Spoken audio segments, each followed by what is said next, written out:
Hello, this is Chi Bailey, and welcome back to Let's Play Breath of Fire 3! Let's see if we can find the mutant at the dump next to the plant in eastern Windia. Since last time, I sold what excess equipment that I thought I could do without. So here's the weapons. I want to hold on to the rippers for a future party member. No one in our current party can use them. As for the armor, I don't think I need the breastplate, but I'll just hold on to it. I don't need the money right now, but eventually I will want to get rid of that. But otherwise, I think we're good to go. So last time, I already cleared all the treasure on the first screen, so this time I'm just going to go straight to the end to the next area.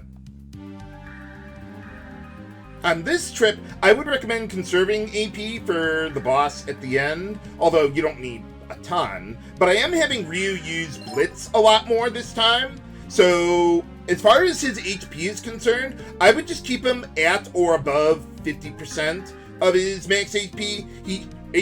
He should be able to survive on that. But otherwise, then I would start healing him. Now, since we left this area last time, I need to hit the switch three times. Yeah, unfortunately, when you leave the area, everything gets reset around here. That's why I said not to leave the area until picking up that chest in the upper right there. Because, yeah, then you'd have to do that all over again. Alright, and after that battle, I need to heal up Ryu because I had him use Blitz again there.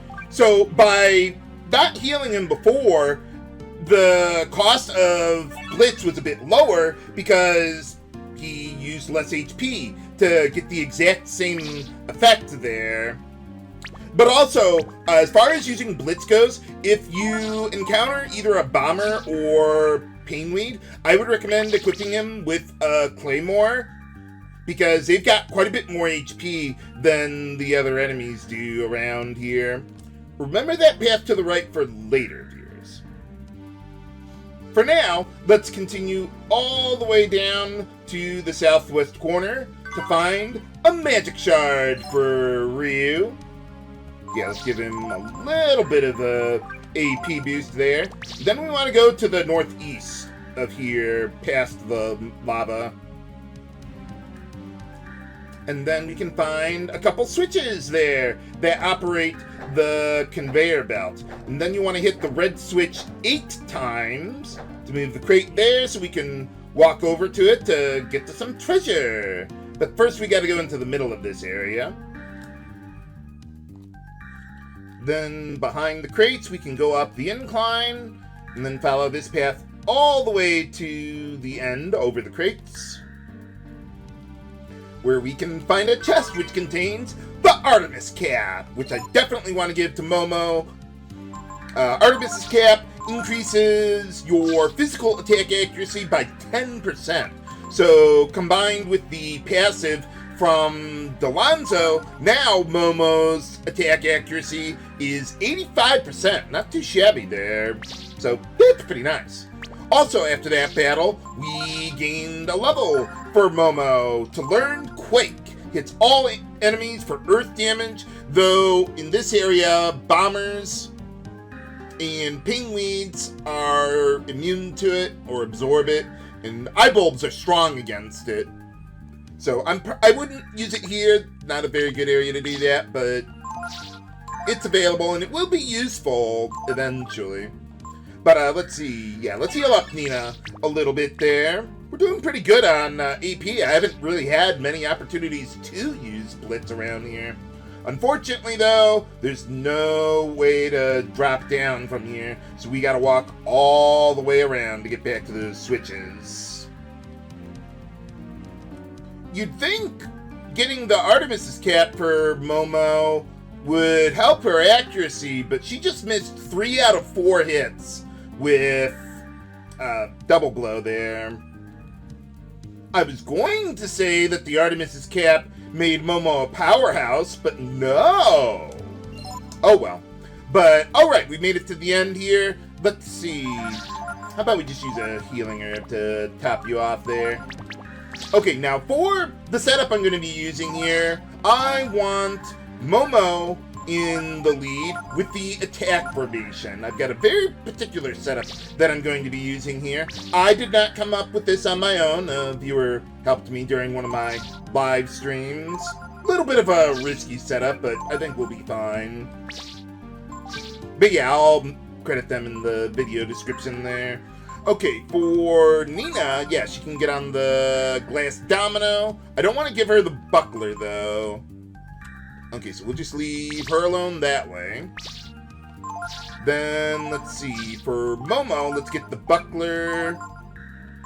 And I want to get the light bangle on Momo to help protect against the sleep status, because Momo is going to be the crux of my strategy here.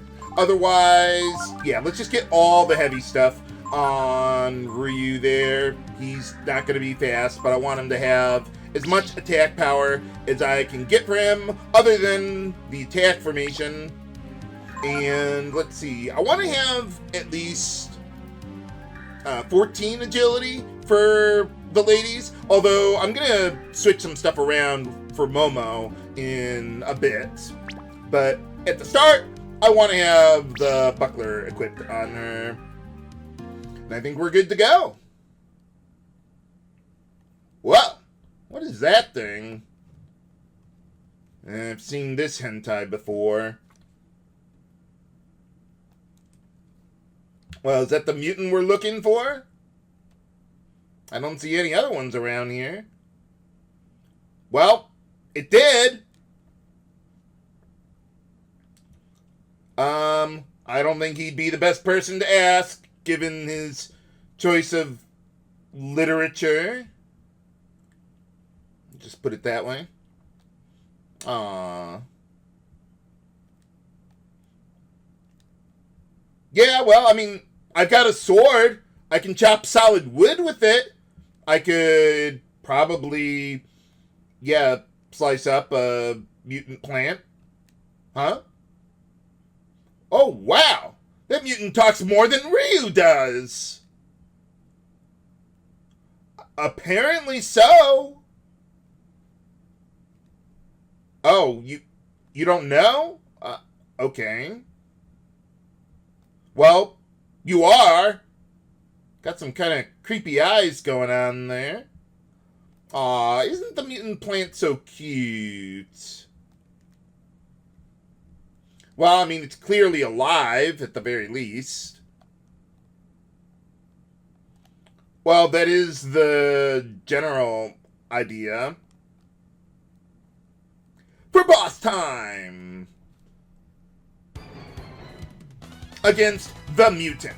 Now, this guy has very high regeneration there, and is weak to fire. So, there's a couple ways you could go about it. You could deal some fire damage to the guy to eventually disable the regeneration there, but the strategy I'm using is going to be to overwhelm the regeneration instead. So now we're finally going to use Ryu's Accession, however you pronounce it, that lets him change into a dragon depending on which genes you use. So for this one, being weak to fire, I want to use the Flame gene, and I also want to use the Thorn gene that's basically a better fire dragon, essentially. It buffs whatever the other genes that you have there are. And depending on what combination of genes you use will determine what form Ryu will take there. So you got a lot of customization available for that. So now I'm using Last Resort with Momo to convert her defense into power for her. Okay, we're good. Now the thing with Ryu's transformations, not only do they cost AP to use, but they also cost AP to maintain per round. Now, if Momo took a big hit there, I might have her, or have Nina use Healing Herb on her, but I think we're fine here. Okay, so we got that. Let's switch back over to the bracers, so that way Momo is now faster than the mutant. Then go double blow with the fire Chrysm, and Ryu go with the flame claw. Yeah, we get some other abilities here, but flame claw is really the way we want to go here. Let's see how it works. So yeah, the mutant will regenerate a lot of HP every round. Yeah, look at that damage! Man, imagine if she got that first hit in there. We'd be done by now. But that's okay. We can go another round. Let's see. How about... Let's see. Okay, so she took 46 damage there. So I think a healing herb would be enough for her. Let's keep going with double blow. Hopefully one of the hits will go through. So yeah, you see how the mutant lost the regeneration there? So now you don't have to worry about that for the remainder of the fights. So yeah, you could get a one-turn kill if you got both hits to go through with the double blow, but I did not, and I don't want to re-record just to get a one-turn kill, but we got it! Hooray!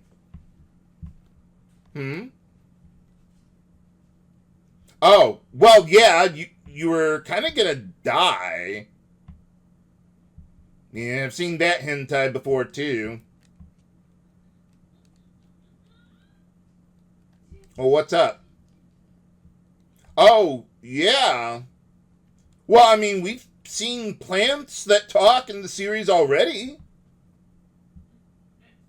If only.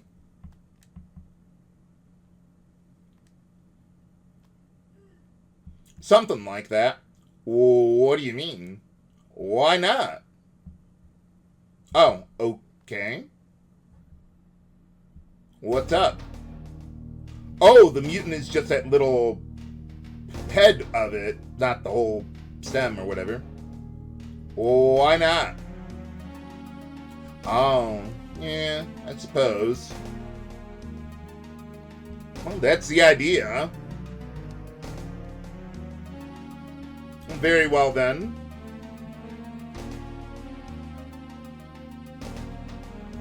Well, we knew you were alive. We didn't know you could talk.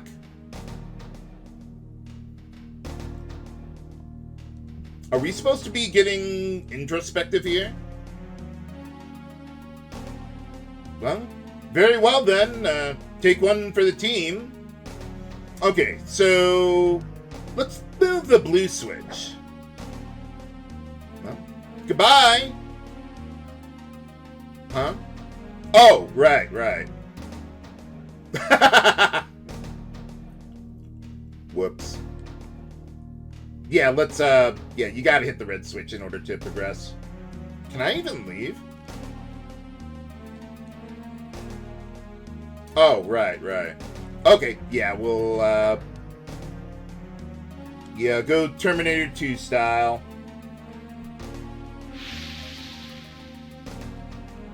And she died.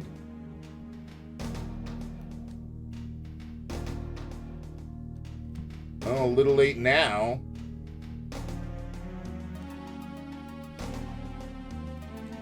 Well, it can be.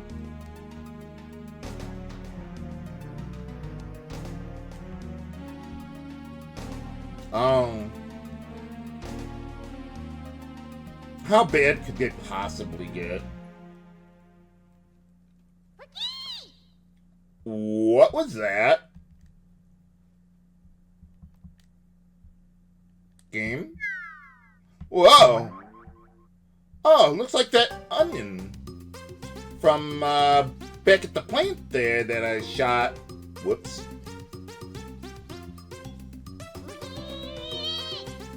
What's with the noise you're making? Should we dispose of this guy?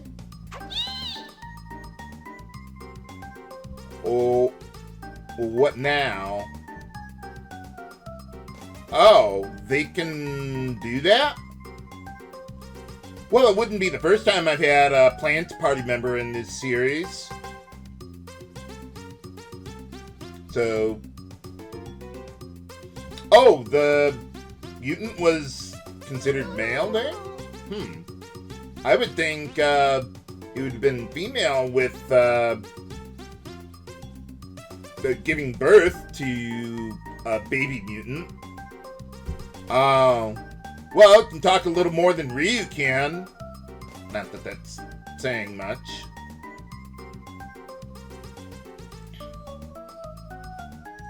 Oh. Okay, I guess. Sure, why not? Because as we all know, in JRPGs, the younger you are, the more powerful you are. Absolutely. Yeah. Well, I've had games with onions as healing items. Now we have onions as more party members with Peco, who starts at level 1, which is really good for learning some master abilities, though I'm going to leave him on the sidelines for now until we get out of this place. But, okay, I think that's pretty much everything here. We need to actually walk out of this place, so I'll just meet you back out there the way we came in. I feel like it's been a while since I've edited out a backtrack like that. Usually I try to not backtrack off screen unless it's something that I've already done in the same episode, so people don't get confused. Or if it's like a really long backtrack, then I wouldn't want to edit that out because you could get lost on the way out. Oh, yeah, so it is. Well, it did. Oh, well, you know now. Oh, yeah, so he does. He's actually a pretty good party member. I mean, not like top 3 worthy, but he can be really good. Okay, so I actually want to bring Peco into the party for a little bit here and replace Nina. Okay, so yeah, we'll just get everything out of there. Can't remove the weapons. Let's see. How about we rest up first, though? And then we'll bring Peco into the party. So now that we've got 4 party members, like you saw there when we recruited Peco, you can only have 3 party members in the active party at a time for some reason. Maybe not enough polygons around, I don't know. So to switch party members, one way you can do it is with the book. Just change party members, select the one you want, move to the right, switch, boom, you're good to go. Hooray! Let's see, for Peco, well actually, let's get on to the overworld here. Get a little background music going. Smooth jazz. Okay, so Peco is the party member that can equip the Rippers. Yeah, it doesn't start with a weapon, but you can't remove it once it's on. Let's see, so for Peco, as you can see, he is really, really slow at these low levels. So you might as well just give him all the heavy armor that you got there. If you got the Midas Stone back at Windia there, you could equip it on him because it reduces your agility by 10, but he's going to have no agility anyway. So that would be one thing you could do, but I don't think it's worth the money. Let's see. I don't want to go to the plant yet because that'll advance the plot. I want to do some other things first. Let's see. Another way that you could switch party members around is in the menu here, go to Ally, and then you can switch them around like that without having to go to camp. So that's pretty nice. Okay, so now let's go back here with Peco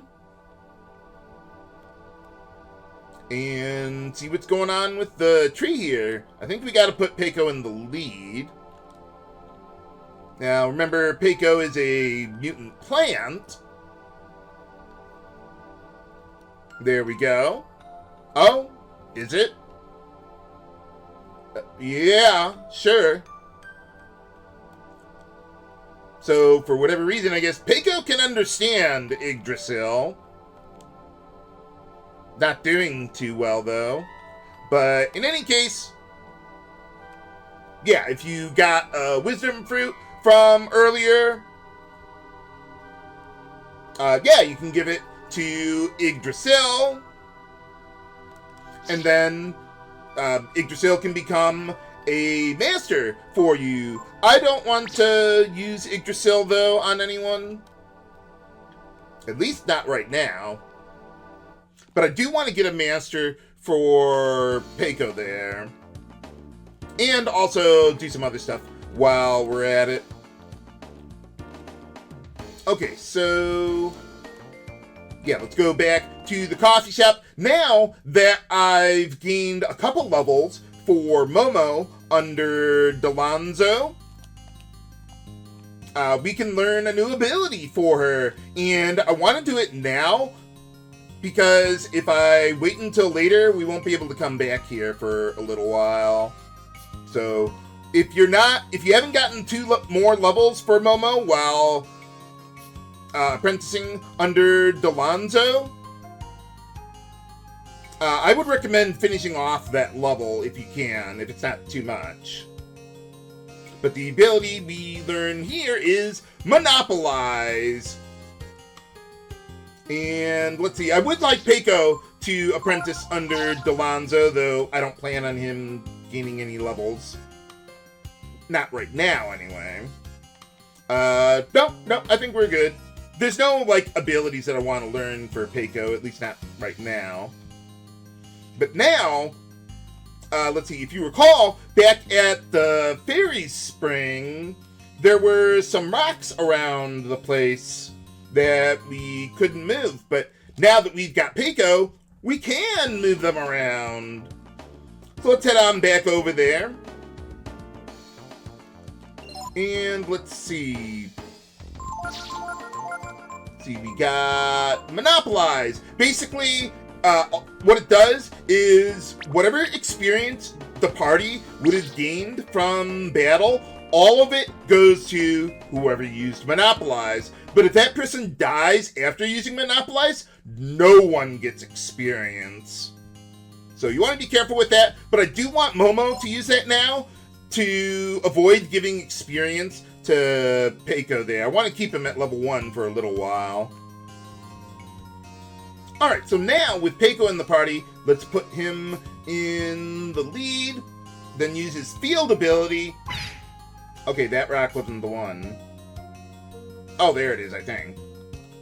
There we go. Just like Tiepo, you can kick the rock out of the way to find a little treasure there. A Hawk's Ring, which is actually a pretty good piece of equipment there. It increases the user's initiative, which both increases the likelihood of you ambushing enemies and reduces the likelihood of your party getting ambushed. So yeah, it's a pretty good accessory. So yeah, I would give that over to Ryu, at least for now. And then, let's see. Oh yeah, I know where the other one is. Over here. Okay, and if we go all the way up here, haha, we can get a vitamin. Very nice.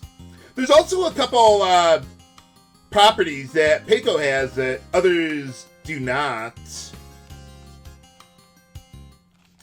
He has a base reprisal rate of 50%. So if you put him at the lead of your party in the attack formation, which doubles the leader's reprisal rate, he'll have a 100% rate and be able to counterattack every physical attack that comes his way. So he makes a pretty effective tank, actually, oddly enough. Also, Peco has a slightly higher rate of learning new enemy skills than everyone else does. It's not like an extraordinary amount, but still, I mean, it is a little better there. Alright, so I think that's everything that we can do now at this point, other than going back into the plant. This is a no turning back point, so make sure you've done everything that you want to do before leaving.